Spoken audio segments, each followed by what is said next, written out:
اعوذ باللہ من الشیطان الرجیم بسم اللہ الرحمن الرحیم۔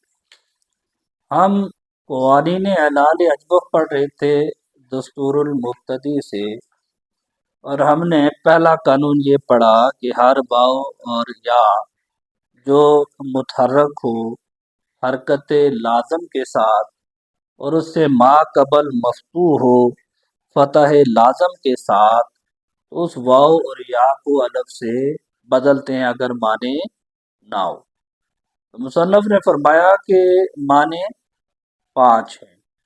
پہلا معنی تھا کہ التباس مثنیٰ با واحد کے تثنیہ کا واحد کے ساتھ التباس ہو۔ دوسرا، لام کلمے کی تعلیل ہو تو پھر عین کلمے کی تعلیل نہیں ہوگی۔ تیسرا، اگر حرف ساکن ہو واو اور یا کے بعد تو یہ بھی معنی تعلیل ہے۔ چوتھا، انہوں نے کہا کہ ایک کلمہ کسی دوسرے کلمے کا ہم معنی ہو اور دوسرا کلمہ اس میں معنی تعلیل ہو، تعلیل نہ ہوئی ہو، تو پھر بھی یہ معنی تعلیل ہے۔ تیسرا، انہوں نے کہا کہ کلمہ جو ہے نا وہ دلالت کرتا ہو حرکت پر، تو پھر حرکت معنوی کو وہ دلالت کرے تو حرکت لفظی کو بھی برقرار رکھا جاتا ہے، تو اس لیے یہ بھی ایک معنی ہے۔ پھر دوسرا قانون مصنف نے بیان یہ کیا تھا کہ ہر واو اور یا جو کہ عین کی جگہ پہ اور عین کلمہ کی جگہ پہ ہو، مفتوح ہو اور اس سے ما قبل ساکن ہو، تو جو عین کلمے پہ فتح ہے اس کو نقل کرتے ہیں اور ما قبل کو دے دیتے ہیں اور اس واو اور یا کو کیا کر دیتے ہیں، الف سے بدل دیتے ہیں۔ پھر تیسرا قانون ہم نے یہ پڑھا کہ ہر واو اور یا جو عین کلمے کی جگہ پر ہو اور مصدر میں ہو، مصدر بھی باب افعال اور استفعال ہو، اور اسے جو ہے نا الف سے بدلا گیا ہو موافقت ماضی کے لیے، تو اس الف کو اجتماع ساکنین کی وجہ سے حذف کیا گیا ہو، تو پھر اس الف کی جگہ پہ اس کے عوض میں کلمے کے آخر میں تا لاتے ہیں۔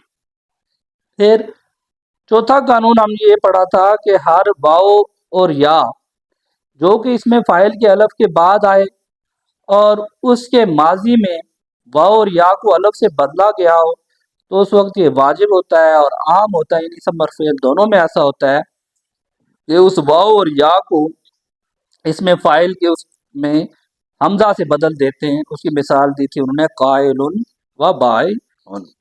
آج ہم اگلا قانون پڑھیں گے کہ ہر مصدر یک اجوف واوی جو کس سے ہو، اجوف واوی سے ہو، اس کے عین کلمے میں واو ہو اور بکسرہ فا کلمہ اور فا کلمہ میں کیا ہو، کسرہ ہو،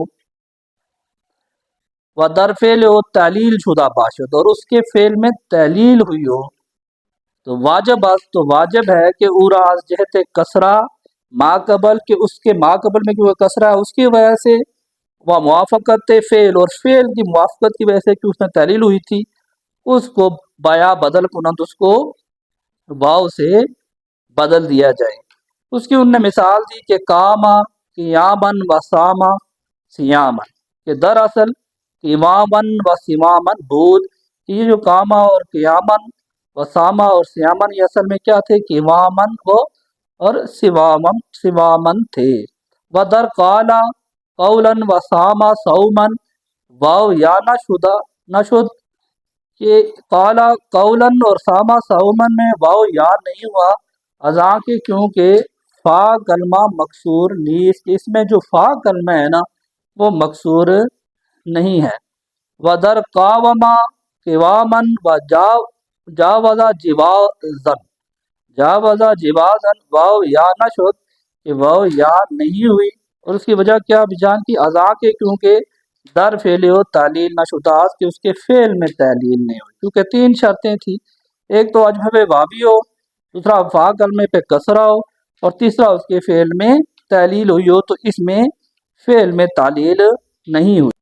و تصحیح حالا حوالن باوجود کسرہ فا و اعلال فعل شاذ است، اور حالا حوالا کو اسی طرح صحیح رکھا باوجود کسرہ فا پہ ہونے کے باوجود اور اعلال فعل ہونے کے باوجود، شاذ است یہ شاذ ہے، کم ہے، برخلاف قانون ہے، اور بعض گفتہ اور کچھ کہتے ہیں کہ تصیح حوال موافق قیاس است، وہ کہتے ہیں کہ حوال کی جو تصیح ہے اس کو اس طرح رکھا گیا ہے، یہ قیاس کے مطابق ہے، کیونکہ زیرا کہ اگر واؤ را بیا بدل کنند، اگر واؤ کو ہم یا سے بدل دیں التباس با حیال، تو التباس کس کے ساتھ آئے گا؟ حیال کی میں آیت آتا ہے کہ جمع حیلتن کے، کیونکہ کس کی جمع ہے؟ حیلتن کی جمع ہے حیال، تو اس کے ساتھ التباس آئے گا۔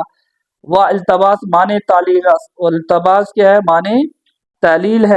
اور بعض نے کہا، بعض گفتان کہ وجود الف بعد باؤ شرط این تعلیل است، کہ الف کا ہونا واؤ کے بعد شرط ہے اس تعلیل کے لیے۔ اور وہ ای قول مختار، یہ قول مختار زمخشری زمخشری کا امام زمخشری کا بھی ہے۔ تو اس میں ایک اور شرط آ گئی کہ اجوف واوی بھی ہو، بکسرہ فا بھی ہو، فعل ہو میں تعلیل بھی ہو، اس کے بعد واؤ کے بعد الف ہونا چاہیے۔ اب اس لیے وہ یہ کہتے ہیں کہ اس لیے حوالہ میں یہ سوال وارد نہیں ہوتا، در حوالہ سوال وارد نشود، لیکن بر کی امن میں کہ در اصل کی امن کہ کیا تھا اصل میں؟ یہ کی امن بودست تھا، اس میں یہ چیز وارد خواہد شد، اس میں یہ بات، یہ سوال پیدا ہو جائے گا، ہونا چاہیے خواہد شد ازاں کے، کیونکہ تعلیل شدہ اس میں تعلیل بھی ہوئی ہے، اور بعد واؤ الف نیست، اور واؤ کے بعد الف اس میں نہیں ہے، مگر کے گوئن، مگر یہ کہا گیا کہ واؤ بعد الف لفظاً باشد یا تقدیراً، کہ واؤ کے بعد الف وہ لفظاً ہونا ہوگا ہو یا پھر تقدیراً ہو،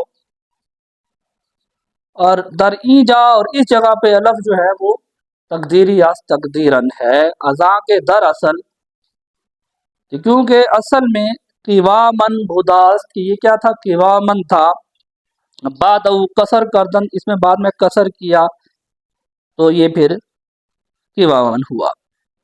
وہ ہم چنی، اور اسی طرح کہ ہر جمع، کہ ہر وہ جمع، ہر جمع کہ اجوف بابی، کس سے ہو؟ اجوف بابی سے ہو، بکسر فا کلمہ ہو، فا کلمہ پہ کسرہ ہو، بکسر فا کلمہ بوت، و در واحد او تعلیل شدہ باشد، اور اس کے واحد میں تحلیل ہوئی ہو، واجب است، تو کیا ہے؟ واجب ہے، کہ واؤ را از جہت کسرہ ما قبل، کہ اس واؤ کو جو ما قبل میں کسرہ ہے، وہ موافقت واحد ہو، اور واحد اس کے واحد کی موافقت کی وجہ سے، کیونکہ اس میں تعلیل ہوئی ہے، بایا بدل کنند، اسے کس سے بدل دیا جائے؟ یا سے بدل دیا جائے۔ جیسے دیادن، یہ جمع ہے جیدن کی، و دیارن یہ جمع ہے دارن کی، و ریاحن جمع ہے ریحن کی، کہ اصل میں یہ کیا تھے؟ کہ در اصل جوادن و دیوارن و رواحن بوداست، کہ اصل میں یہ جوادن، دیوارن و رواحن تھے۔ اب کیا انہوں نے؟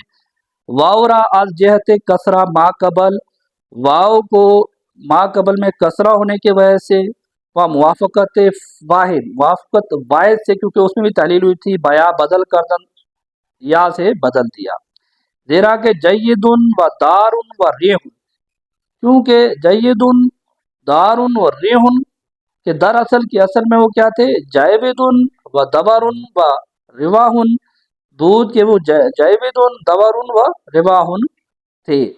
اس کے بعد کہتے ہیں ودر نواؤن، کہ نواؤن میں جو کہ جمع ہے کس کی؟ ناون کی، یا نہ گشت یا نہیں ہوا، ازاں کے، کیوں؟ واؤ وحدان و سلامت است، اس کی واؤ جو تھی نا وہ سلامت تھی، اس میں تبدیلی نہیں ہوئی تھی، تو اس لیے یہ یا نگش یا نہیں ہوا۔ ودر رباؤن، جبکہ رباؤن میں جو کہ جمع کس کی ہے؟ ریان ان کی، واؤ یا نگشت، واؤ یا نہیں ہوئی، باں کے حالانکہ آپ دیکھتے ہیں کہ ما قبل واؤ کسرہ، اس کے واؤ سے قبل کسرہ ہے، وہ در واحد و تعلیل شدہ، اور اس کے واحد میں تعلیل بھی ہوئی ہے، لیکن اس کی وجہ کیا ہے؟ کیونکہ حمزہ بدل از یا، لیکن جو اس میں حمزہ آیا ہے نا ربا ان میں، یہ یا سے بدل کے آیا ہے، یا سے بدلا ہے، زیرا کہ کیونکہ دراصل روایون بوداسی کیا تھا؟ روایون تھا، اور بدل گیا، یا جو تھی وہ حمزہ سے بدل گئی۔ پس اگر واؤ را یا کنند، اگر واؤ کو اس میں یا کر دیں تو توالی علیہ لازم آئے، تو پہ در پہ دو اعلان لازم ہوں گے، ازاں کے، کیونکہ الف فاصل معنی تعلیل نیست، جو الف فاصل ہو جائے تو وہ تعلیل کے معنی نہیں ہوتا۔ در حکم میتس، تو یہ مردے کے حکم میں ہے، وجود ہے، اور اس کا وجود در حکم عدم است، اور اس کا جو وجود ہے نا وہ عدم کے حکم میں ہے کہ ہونا نہ ہونا برابر ہے۔ وہ اعلال تیال، اور تیال میں اعلال جو کہ جمع ہے کس کی؟ طویل ان کی، باوجود آنکھ واؤ در وحدان، اس کے واحد میں جو واؤ ہے وہ سلامت رہتی ہے، وہ کہتے ہیں کہ یہ شاذ ہے۔ وکسے کے، اور کچھ کے یعنی کچھ علماء وجود الف بعد واؤ در اعلال مصدر شرط می گوئے، کہ وہ کہتے ہیں کہ الف کا واؤ کے بعد ہونا مصدر کے اعلال کی شرط ہوتی ہے۔